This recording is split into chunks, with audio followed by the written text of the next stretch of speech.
Well, 21 years ago, I was a councillor here in this city when a bomb blew apart a large part of our city centre.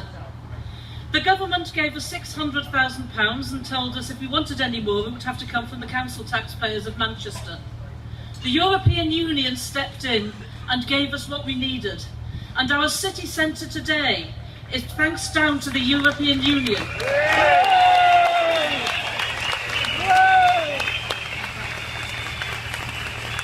Time and time again, the government has prioritised investing in London and the South East instead of in the North. And time again, the European Union has stepped in and made funds available.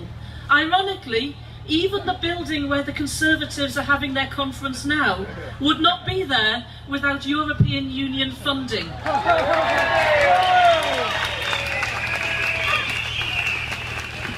But this isn't just about money, it's about peace. 50 years ago, more than half of the countries now in the European Union were either under a military dictatorship, or a fascist dictatorship, or a communist dictatorship.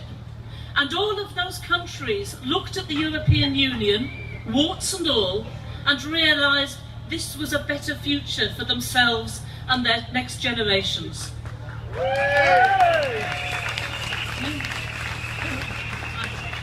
And when we talk about freedom of movement, let's remember that there are people in the European Union who a few years ago, the penalty for trying to leave their country was death.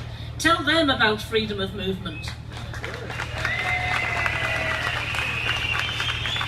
And as for human rights and the rule of law, those countries where people used to fear the knock on the door in the night, they know how important it is to have rights backed up by law.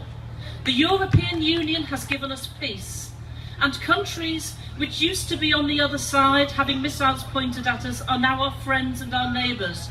And our friends and neighbours living here amongst us need to have their rights protected, because we don't want you to go.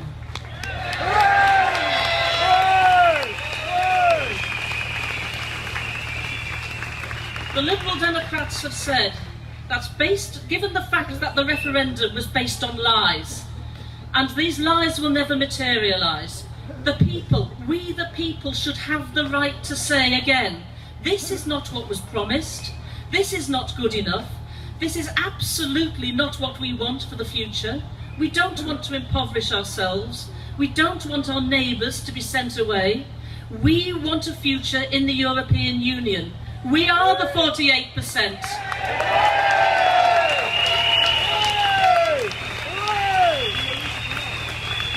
And we, the 48%, will never be silenced. Stop Brexit!